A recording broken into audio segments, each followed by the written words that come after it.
Welcome back everyone. Welcome to civil services study practice set number ये 111 है। Practice करेंगे इसमें हम एनवायरनमेंट एंड इकोलॉजी के प्रश्नों पर। ठीक है, और इसमें 30 इंपॉर्टेंट प्रश्न होंगे। चलिए स्टार्ट करते हैं। पारिस्थितिक आला यानी इकोलॉजिकल नीड्स के संदर्भ में निम्नलिखित कथनों पर विचार करेंगे। साइंस के प्रश्न एग्जाम्स में और एनवायरनमेंट इकोलॉजी के प्रश्न एग्जाम में उनका इंग्लिश वर्जन जरूर देख लेना एक बार, क्योंकि हिंदी में कुछ ऐसे शब्द होते हैं जो लगेगा आपने पढ़े ही नहीं कभी। जैसे कि पारिस्थितिक आला, इकोलॉजिकल नीड्स तो कई बार नाम सुना ही होगा। पहला, इकोलॉजिकल नीड्स ये उस भौतिक राशि को दर्शाता है जहाँ कोई जीव रहता है। दो अलग अलग प्रजातियों का एक ही पारिस्थितिक तंत्र में बिल्कुल समान आला या नीस नहीं हो सकता। कौन सा सही है इसमें? आला या नीस हो सकता है लिख रहा है। देखिए, उस भौतिक राशि को जहाँ कोई जीव रहता है उसको तो आवास कहते हैं ना, इकोलॉजिकल नीड्स थोड़ी कहेंगे। गलत है पहला। दो अलग अलग प्रजातियों का एक ही पारिस्थितिक तंत्र में बिल्कुल समान आला या नीड्स हो सकता है, ये भी गलत है, नहीं हो सकता। ये दोनों के दोनों इनकरेक्ट हैं। डी है इसका आंसर। देखिए, भौतिक स्थान को आवास यानी हैबिटाट कहते हैं, जबकि आला यानी नीस जीव की कार्यात्मक भूमिका को दर्शाता है। गॉस के नियम के अनुसार दो प्रजातियों का नीस पूरी तरह समान नहीं हो सकता, तो पहला और दूसरा दोनों इनकरेक्ट हैं। इन सभी टेस्ट की आप फुल टेस्ट सीरीज से जोड़ सकते हैं, नंबर एज पर व्हाट्सअप करके। ठीक है, फुल टेस्ट सीरीज मिलेगी आपको पीडीएफ फॉर्मेट में। क्वेश्चन नंबर 2 है पारिस्थितिक दक्षता यानी इकोलॉजिकल एफिशिएंसी के संदर्भ में एक पोषी स्तर यानी ट्रॉपिक लेवल से दूसरे पोषी स्तर में औसतन कितने प्रतिशत ऊर्जा स्थानांतरित होती है। इससे पहले जो टेस्ट था उसमें जो एनवायरनमेंट इकोलॉजी के क्वेश्चन थे उसी से कुछ क्वेश्चन इसमें रिलेट करेंगे और बाकी अलग से क्वेश्चन होंगे, लेकिन इम्पोर्टेंट होंगे सारे। तो 10% का लिंडरमैन का नियम है, बी है इसका आंसर। देखिए, इसे लिंडरमैन का 10% का नियम कहा जाता है। शेष 90% ऊर्जा जो है श्वसन चयापचय यानी मेटाबॉलिज्म और ऊष्मा के रूप में नष्ट हो जाती है। यानी एक पोषण स्तर से दूसरे पोषण स्तर में केवल 10% ऊर्जा ही पहुंचती है। तीसरा प्रश्न है, निम्नलिखित में से कौन सा पारिस्थितिक पिरामिड या इकोलॉजिकल पिरामिड कभी भी उल्टा नहीं हो सकता? तो सीधा होगा हमेशा, वो होता है ऊर्जा का पिरामिड। ऊर्जा का पिरामिड हमेशा सीधा होता है, pyramid of energy always upright direction में। ऊष्मा गतिकी के नियम के अनुसार ऊर्जा जो है हमेशा निचले स्तर से उच्च स्तर की ओर जाने पर कम होती है, इसलिए ऊर्जा का पिरामिड हमेशा सीधा होता है।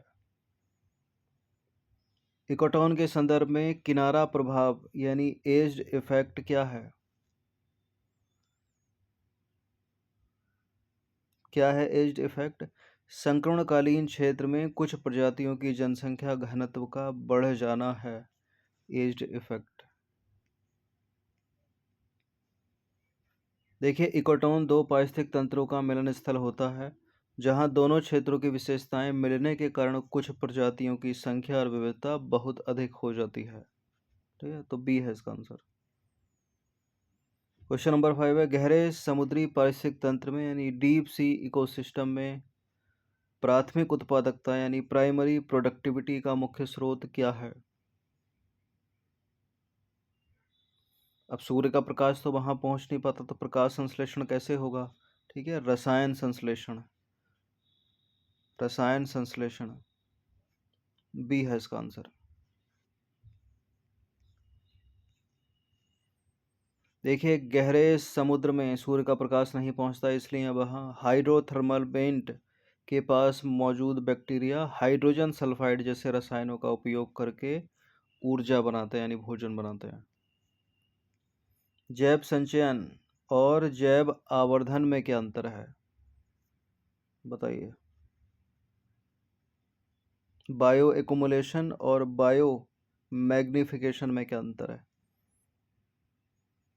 पहला है जैव संचयन एक ही जीव में होता है, जबकि जैव आवर्धन खाद्य श्रृंखला में ऊपर जाने पर होता है। ठीक है। दूसरा है जैव संचयन केवल पौधों में होता है, जबकि जैव आवर्धन केवल जंतुओं में होता है। ये तो गलत है। जैव संचयन जल में होता है, जबकि जैव आवर्धन वायु में होता है। ये भी गलत है।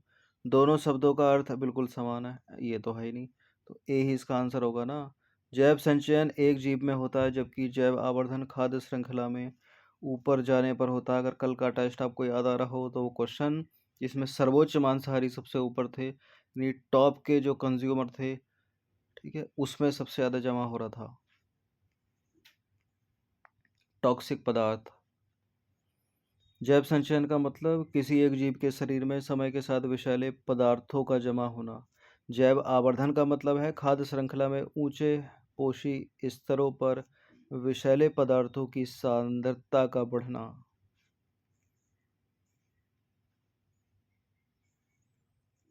क्वेश्चन नंबर 7, निम्नलिखित में से कौन सा नाइट्रोजन स्थिरीकरण यानी नाइट्रोजन फिक्सेशन करने वाला सिम्बायोटिक बैक्टीरिया है?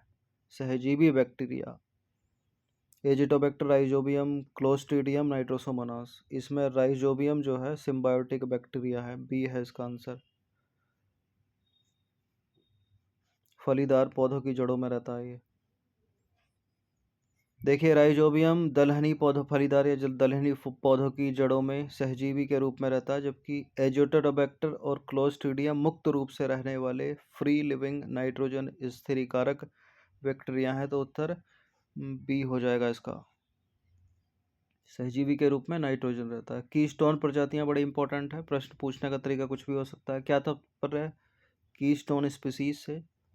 वह प्रजाति जो अपने कम जैव भार या संख्या के बावजूद अपने पारिस्थितिक तंत्र की संरचना पर अत्यधिक प्रभाव डालती है, कीस्टोन प्रजाति है। संख्या में ये कम होती हैं, लेकिन उस परिवेश के लिए बहुत ही महत्वपूर्ण होती हैं।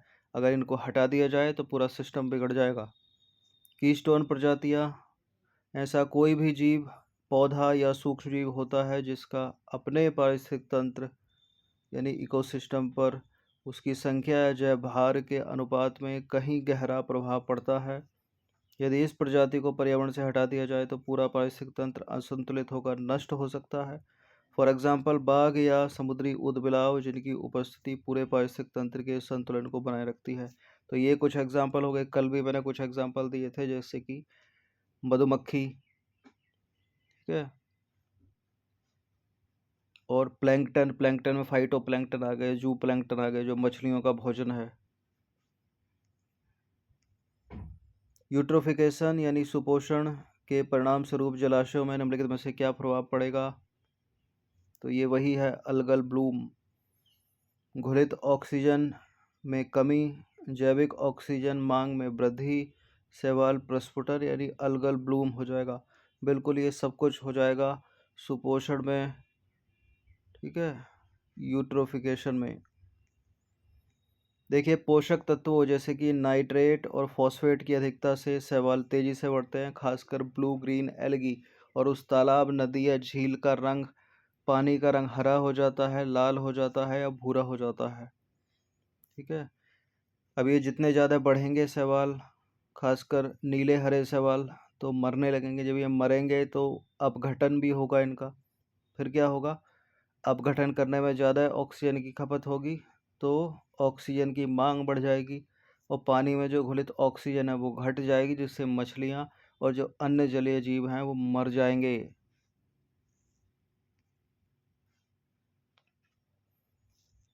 इन सभी क्वेश्चन की या फुल टेस्ट पीडीएफ सीरीज से जुड़ सकते हैं। ये नंबर है, इस पर व्हाट्सअप करके।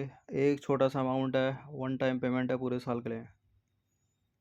10वां प्रश्न है, पारिस्थितिक अनुक्रमण यानी इकोलॉजिकल सक्सेशन के संदर्भ में नग्न चट्टान पर सबसे पहले उगने वाले अग्रगामी समुदाय का उदाहरण कौन सा है? सबसे पहले कौन से पौधे उगते हैं जब प्राथमिक अनुक्रमण होता है पारिस्थितिक अनुक्रमण में? देखिए, सबसे पहले तो स्टोन होती है, नग्न चट्टान होती है, तो लाइकेन सबसे पहले आते हैं वहाँ पर। ठीक है, लाइकेन मॉस भी एक साथ उत्तर सही हो सकता है, लेकिन अगर अलग अलग आया, देखिए मॉस ऑप्शन नंबर ए में है और लाइकेन बी में है, तो लाइकेन ही सबसे अच्छा उत्तर होगा, बी। ठीक है, तो लाइकेन सबसे पहले जमेंगे, उसके बाद स्मॉल एनुअल हर्ब आ जाएगा, उसके बाद ग्रास आ जाएंगी, उसके बाद ये ग्रास लैंड जो है सर्ब यानी झाड़ियाँ बन जाएंगे, उसके बाद वृक्ष बड़े बन जाएंगे। इस तरह से होता है पारिस्थितिक अनुक्रमण।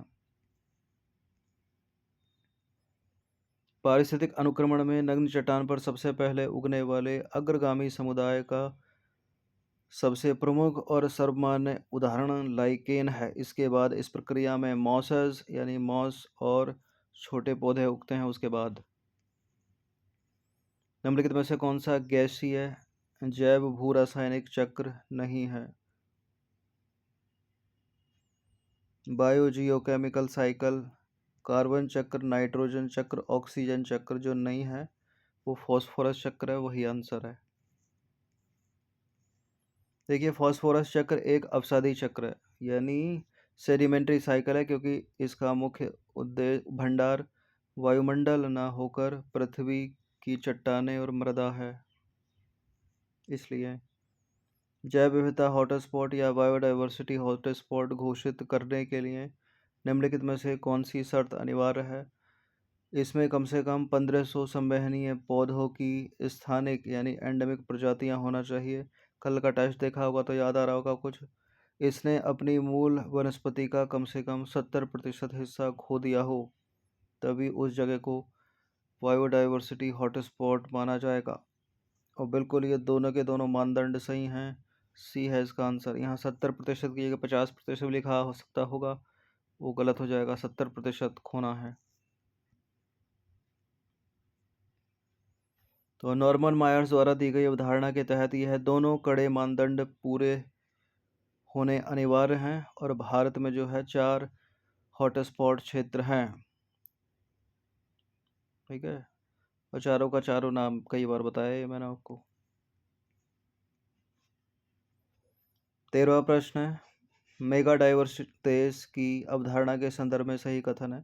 मेगा डाइवर्सिटी कंट्रीज, इन देशों में पृथ्वी की 70% से अधिक जैव विविधता पाई जाती है। संयुक्त राष्ट्र पर्यावरण कार्यक्रम के अनुसार विश्व के 17 देश इसमें शामिल हैं।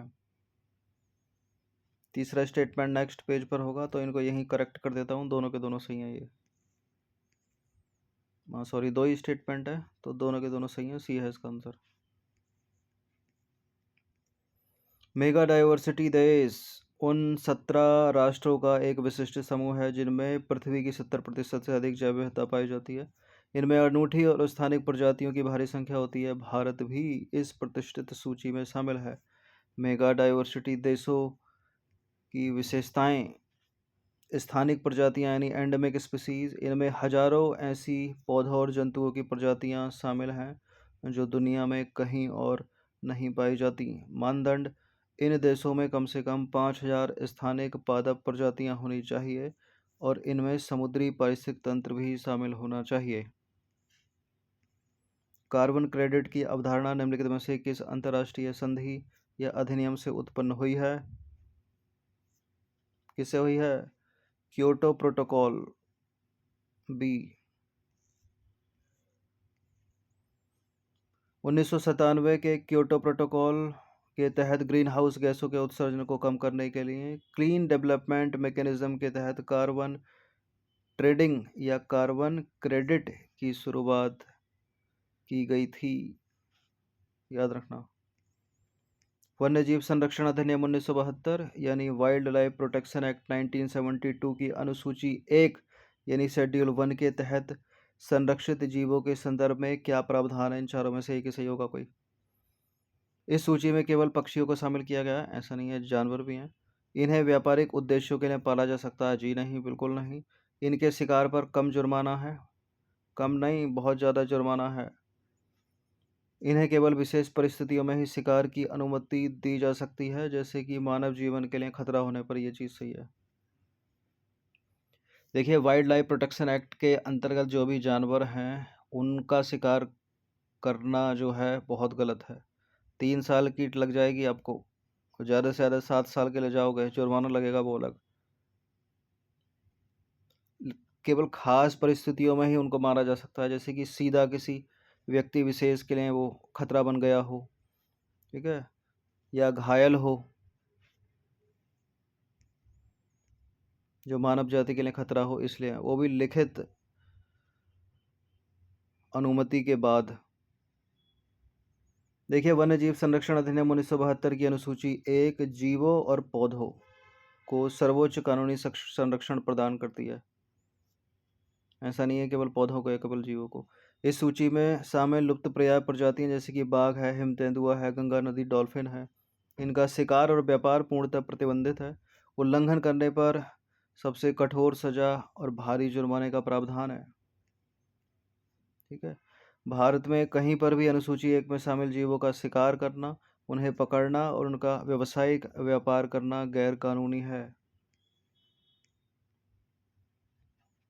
ठीक है, इस सूची के तहत किसी भी वन्यजीव अपराध के लिए दोषी पाए जाने पर कम से कम 3 साल की कैद होती है, जिसे बढ़ाकर 7 साल किया जा सकता है। साथ ही भारी आर्थिक जुर्माने का भी प्रावधान है। जब्ती का अधिकार, अपराध में इस्तेमाल किए गए सभी उपकरण, हथियार और वाहनों को राज्य सरकार द्वारा जब्त कर लिया जाता है। ठीक है, केवल विशेष परिस्थितियों में, जिससे ऑप्शन नंबर 1 करेक्ट हो रहा था अपना, अनुसूची 1 के किसी जानवर को मारने या उसे हटाने की अनुमति केवल तभी दी जाती है जब वह मानव जीवन के लिए सीधा खतरा बन गया हो या लाइलाज रूप से घायल हो, जिसके लिए भी चीफ वाइल्ड लाइफ वार्डन की पूर्व लिखित अनुमति अनिवार्य होती है। क्वेश्चन नंबर 16, भारत का पहला जैव मंडल आरक्षित क्षेत्र या वायस्फीयर रिजर्व कौन सा है और इसे किस वर्ष स्थापित किया गया था? तो कौन सा है और किस वर्ष स्थापित किया गया था? नंदा देवी है, 1988 में स्थापित किया गया था। सॉरी, नीलगिरी है, 1986 में स्थापित किया गया था। नीलगिरी जैवमंडल आरक्षित क्षेत्र तमिलनाडु, केरल और कर्नाटक के हिस्सों में फैला हुआ है और यह भारत का पहला बायोस्फीयर रिजर्व है। क्वेश्चन नंबर 17, निम्नलिखित युग्मों पर विचार करेंगे। यह है अंतर्राष्ट्रीय अभिसमय एवं उनका उद्देश्य। पहला है बेसल कन्वेंशन, दूसरा रॉटरडैम कन्वेंशन, तीसरा है स्टॉकहोम कन्वेंशन। स्टॉकहोम कन्वेंशन स्थायी कार्बनिक प्रदूषकों के लिए और रॉटरडैम कन्वेंशन कुछ खतरनाक रसायनों और कीटनाशकों के व्यापार में पूर्व सूचित सहमति और बेसल कन्वेंशन खतरनाक अपशिष्टों के सीमा पार संचलन का नियंत्रण। ये इम्पोर्टेंट है, पूछ लिया जाता है। यहाँ तीनों के तीनों सही हैं, 1 2 3 डी है इसका आंसर।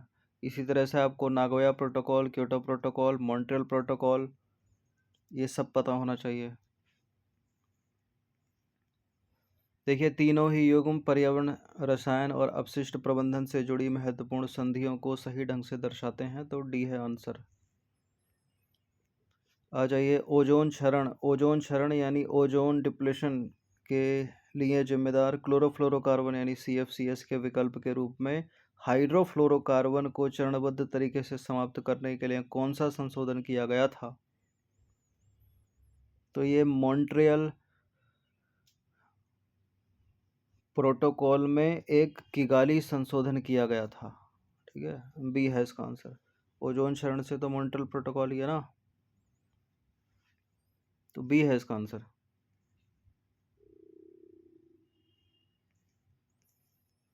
देखिए, 2016 में मॉन्ट्रियल प्रोटोकॉल में किगाली संशोधन किया गया क्योंकि हाइड्रोफ्लोरोकार्बन ओजोन को तो नुकसान नहीं पहुंचाती, लेकिन ये अत्यधिक शक्तिशाली ग्रीन हाउस गैसें हैं। क्वेश्चन नंबर है ये 90, जलवायु परिवर्तन पर अंतर सरकारी पैनल की स्थापना किन 2 संगठनों द्वारा संयुक्त रूप से की गई थी? एक तो था इसमें यूएनईपी,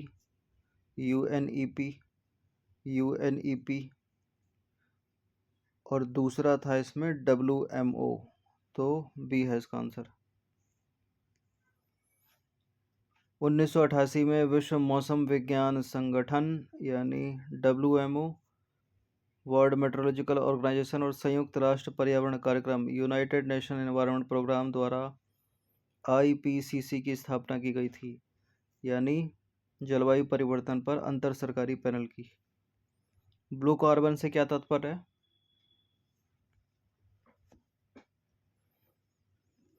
ब्लू कार्बन से तात्पर्य है तटीय और समुद्री पारिस्थितिक तंत्र द्वारा कैप्चर और स्टोर किया गया कार्बन, जैसे कि मैंग्रोव, सॉल्ट मार्श और सी ग्रास के द्वारा, समुद्री ग्रास।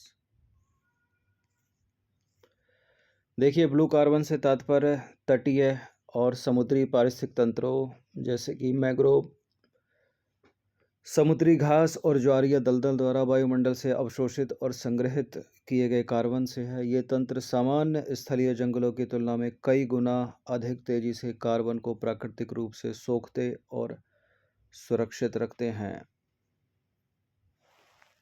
ठीक है, कार्बन एमिशन जो आप लोगों के द्वारा और आप लोगों की चीज़ों के द्वारा बनाई गई चीज़ों से होता है, जैसे कि जेट, फैक्ट्रीज, आपके ऑटोमोबाइल। अम्लीय वर्षा यानी एसिड रेन का पीएच मान होता है कितना? 4.2 से 4.4 के बीच में। देखिए, अम्लीय वर्षा यानी एसिड रेन वह वर्षा है या बर्फबारी है जो अत्यधिक अम्लीय होती है, जिसका पीएच मान सामान्य वर्षा का होता है 5.6, इससे गिरकर 4.2 से 4.4 के बीच होता है। यह मुख्य रूप से कारखानों और वाहनों से निकलने वाले सल्फर डाइऑक्साइड और नाइट्रोजन ऑक्साइड गैसों के वायुमंडल में मौजूद पानी और ऑक्सीजन से क्रिया करने पर बनती है, जिससे सल्फ्यूरिक और नाइट्रिक अम्ल का निर्माण होता है। ठीक है, और इससे पहले वाले जो टेस्ट था उसमें सीधा पूछ लिया था कि वो कौन से दो, वो हैं सल्फर और नाइट्रोजन के ऑक्साइड।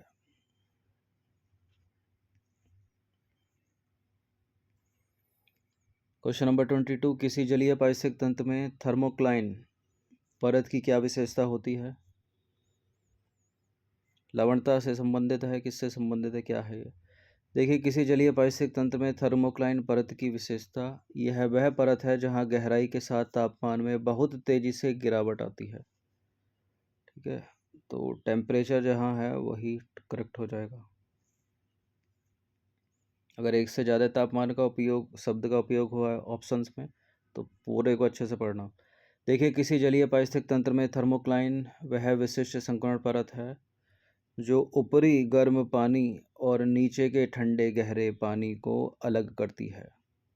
इसकी मुख्य विशेषता यह है कि इसमें गहराई बढ़ने के साथ पानी के तापमान में अचानक और बहुत तेज़ी से गिरावट आती है।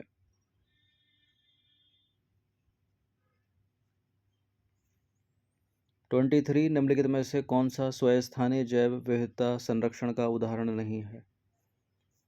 ये in situ conservation, ex situ conservation important है, पहले भी टेस्ट सीरीज में कई बार कराया है। इनके एग्जाम्पल पूछ लेता है कौन कौन से हैं।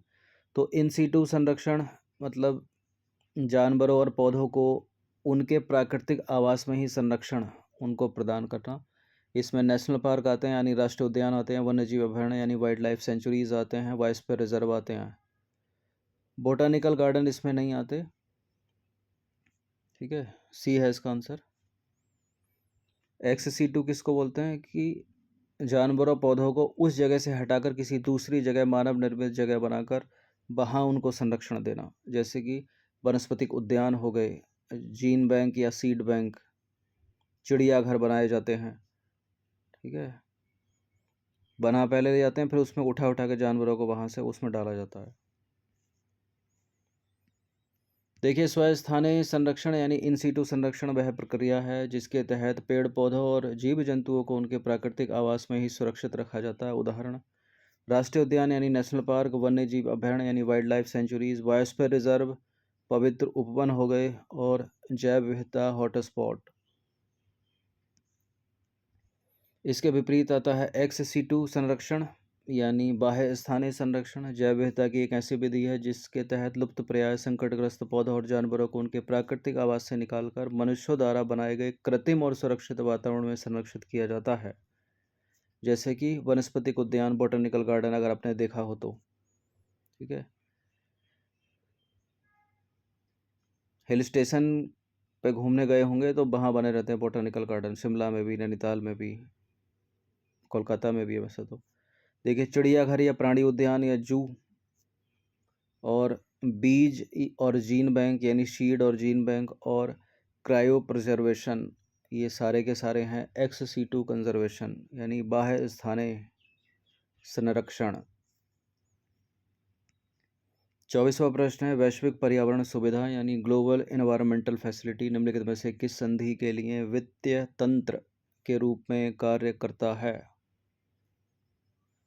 जैविक विविधता पर कन्वेंशन, मरुस्थलीकरण को रोकने के लिए संयुक्त राष्ट्र कन्वेंशन, स्थानीय कार्बनिक प्रदूषकों पर स्टॉकहोम कन्वेंशन। ये 1 2 3 वाला होगा। पहला भी है, दूसरा भी है, तीसरा भी है, तीनों के तीनों हैं इसमें। तो इसका जो आंसर हो जाएगा ऑप्शन नंबर डी ही हो जाएगा, 1 2 3। वैश्विक पर्यावरण सुविधा इन तीनों के अलावा UNFCCC और पारे पर मिनेमाटा कन्वेंशन के लिए भी वित्तीय सहायता प्रदान करता है। ठीक है। फाइटो रेमिडिएशन तकनीक का उपयोग किस कार्य के लिए किया जाता है? फाइटो रेमिडिएशन यानी पौधों का होगा कुछ ना कुछ, पौधों में आनुवांशिक सुधार करके फसल उत्पादन करना, नहीं ये नहीं है। पौधों और पेड़ों का उपयोग करके दूषित मिट्टी, मलबे और भूजल से प्रदूषकों को हटाना या नष्ट करना ही है फाइटो रेमिडिएशन। बी है इसका आंसर। ठीक है। प्रदूषक कौन से? वो भारी धातुएं प्रदूषक, कैडमियम है, क्रोमियम है, सीसा है, ये सब भारी धातु हैं। देखिए, फाइटो रेमिडिएशन एक पर्यावरण अनुकूल और कम लागत वाली तकनीक है जिसमें दूषित मिट्टी, भूजल और अपशिष्ट जल को साफ करने के लिए जीवित पौधों का उपयोग किया जाता है। पौधे अपनी जड़ों और पत्तियों के माध्यम से भारी धातुओं, कीटनाशकों और तेल जैसे हानिकारक प्रदूषकों को अवशोषित करके उन्हें नष्ट और निष्प्रभावी कर देते हैं। राष्ट्रीय हरित अधिकरण नेशनल ग्रीन ट्रिब्यूनल की स्थापना भारत सरकार द्वारा किस वर्ष की गई और इसका मुख्यालय कहाँ है, बताइए?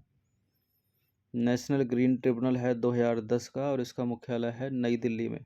इसके 4 जगह क्षेत्रीय कार्यालय भी हैं भारत में। देखिए, राष्ट्रीय हरित अधिकरण नेशनल ग्रीन ट्रिब्यूनल भारत में पर्यावरण संरक्षण, वनों के बचाव और प्राकृतिक संसाधनों से जुड़े कानूनी मामलों के त्वरित निपटान के लिए स्थापित एक विशेष अर्ध न्यायिक है ये और वैधानिक निकाय है, स्टैच्यूटरी बॉडी है। इसकी स्थापना हुई थी 18 अक्टूबर 2010 को राष्ट्रीय हरित अधिकरण अधिनियम 2010 के तहत की गई थी। ठीक है। ऑस्ट्रेलिया और न्यूजीलैंड के बाद भारत दुनिया का तीसरा ऐसा देश था और साथ ही विकासशील भी जिसने पर्यावरण के मामले में ऐसे विशेष न्यायाधिकरण का गठन किया है 2010 में। प्रधान पीठ जो है यानी इसका जो मुख्यालय है वो नई दिल्ली में स्थित है और इसकी जो क्षेत्रीय पीठें हैं, जो जोनल बेंचेस हैं, वो भारत के हिस्सों में 4 जगह हैं इसके क्षेत्रीय कार्यालय। भोपाल में है इसका मध्य क्षेत्र, पुणे में है पश्चिमी क्षेत्र, कोलकाता में पूर्वी क्षेत्र है और चेन्नई में है दक्षिणी क्षेत्र। प्रश्न यही बन सकता है कि निम्नलिखित में से किस जगह पर राष्ट्रीय हरित न्यायाधिकरण का क्षेत्रीय कार्यालय नहीं है? एक ऑप्शन दे देगा चेन्नई, कोलकाता, पुणे, भोपाल या कुछ और दे देगा, तो इन चारों का नाम याद रखिएगा। फ्लाई ऐश के संदर्भ में निम्नलिखित कथनों पर विचार करेंगे। 2-3 कथन है यहाँ पर। यह मुख्य रूप से कोयला आधारित ताप विद्युत संयंत्रों से उत्सर्जित होने वाला बारीक पाउडर है यानी थर्मल पावर प्लांट से। इसमें सिलिका, एल्युमिनियम और भारी धातुएं शामिल होती हैं जैसे कि सीसा, आर्सेनिक। इसका उपयोग कंक्रीट और ईंट निर्माण में किया जा सकता है और सही बताना है। यह है आपके कूटी, तीनों भी सही हो सकते हैं क्योंकि 1 2 3 भी, और बिल्कुल ये तीनों के तीनों सही हैं। फ्लाई ऐश के बारे में डी है इसका आंसर। ठीक है। फ्लाई ऐश एक ऐसा प्रदूषक है, फ्लाई ऐश एक वायु प्रदूषक है, लेकिन वर्तमान में पर्यावरण प्रदूषण कम करने के लिए इसका उपयोग सीमेंट, ईंटों और सड़कों के निर्माण में व्यापक रूप से किया जा रहा है। तो तीनों के तीनों करेक्ट हो गए। एक्सप्लेनेशन छोटी ही रखी है मैंने, टू द पॉइंट, ताकि ज़्यादा से ज़्यादा प्रश्नों को कवर किया जा सके। 28वें नंबर का प्रश्न है, रामसर अभिसमय यानी रामसर कन्वेंशन के तहत मॉन्ट्रेक्स रिकॉर्ड क्या है? क्या है मॉन्ट्रेक्स रिकॉर्ड? यह है उन आर्द्रभूमि स्थलों की सूची है जहां तकनीकी विकास, प्रदूषण या अन्य मानव हस्तक्षेप के कारण पारिस्थितिक चरित्र में परिवर्तन आता है या आने वाला है। बी है इसका आंसर। ठीक है, तो मॉन्ट्रेक्स रिकॉर्ड उन आर्द्रभूमि स्थलों की सूची जहां मानवीय हस्तक्षेप के कारण पारिस्थितिक चरित्र में परिवर्तन आया है। वर्तमान में भारत के 2 स्थल, केवलादेव राष्ट्रीय उद्यान राजस्थान का और लोकटक झील मणिपुर की मॉन्ट्रेक्स रिकॉर्ड में शामिल हैं। चिल्का झील भी थी लेकिन उसको मॉन्ट्रेक्स रिकॉर्ड से हटा दिया गया है। तो 2 ही हैं। स्टेटमेंट बना लेगा वर्तमान में 3 मॉन्ट्रेक्स रिकॉर्ड में, तो 3 नहीं है, चिल्का झील हट गई है। ठीक है, अभी नहीं हटी, मतलब कई साल पहले हट गई। 29वां प्रश्न है, पारिस्थितिकी में सिनेकोलॉजी का क्या अर्थ है? पारिस्थितिकी में सिनेकोलॉजी केवल एक ही प्रजाति के जीवों का उनके पर्यावरण के साथ संबंधों का अध्ययन, ये तो नहीं है सिनेकोलॉजी। एक ही स्थान पर रहने वाले, ध्यान से सुनिएगा, एक ही स्थान पर रहने वाले विभिन्न प्रजातियों के समुदाय का उनके पर्यावरण के साथ संबंधों का अध्ययन ही है सिनेकोलॉजी। भी है इसका आंसर।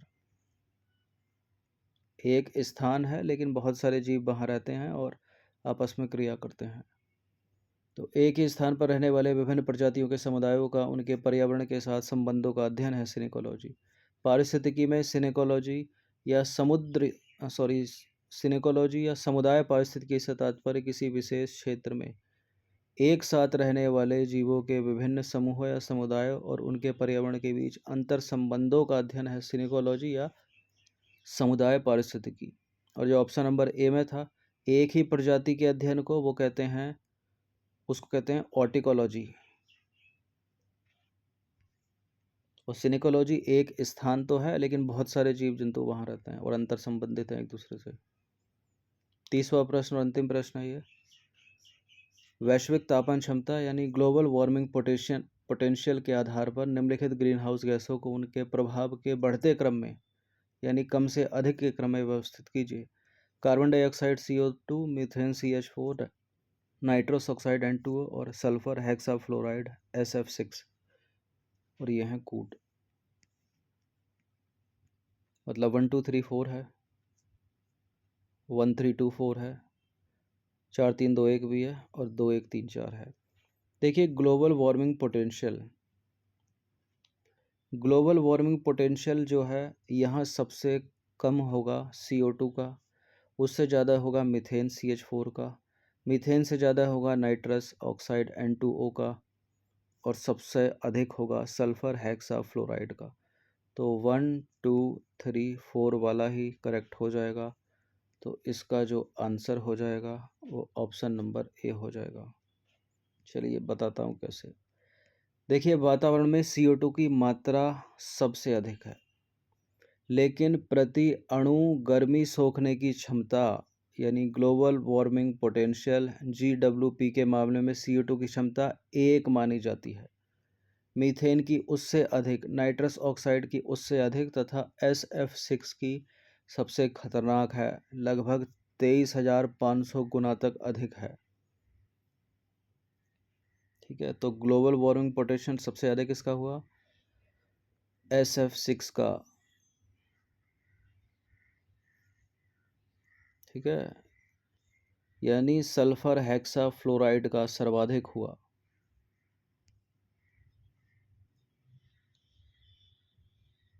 और कार्बन डाइऑक्साइड का 1 है, जबकि CO2 की मात्रा इन गैसों में सर्वाधिक है, लेकिन सबसे ज़्यादा ग्लोबल वार्मिंग पोटेंशियल किसका है? सल्फर हेक्साफ्लोराइड का। अच्छा, ये तो कम से अधिक था, अधिक से कम में पूछ ले तो 4 पहले आता, फिर 3 आता, फिर 2 आता, फिर 1 आता। तो ये 30 इंपॉर्टेंट प्रश्न थे एनवायरमेंट इकोलॉजी के, इनकी प्रैक्टिस कर लीजिएगा किसी भी स्टेट के PCS के लिए।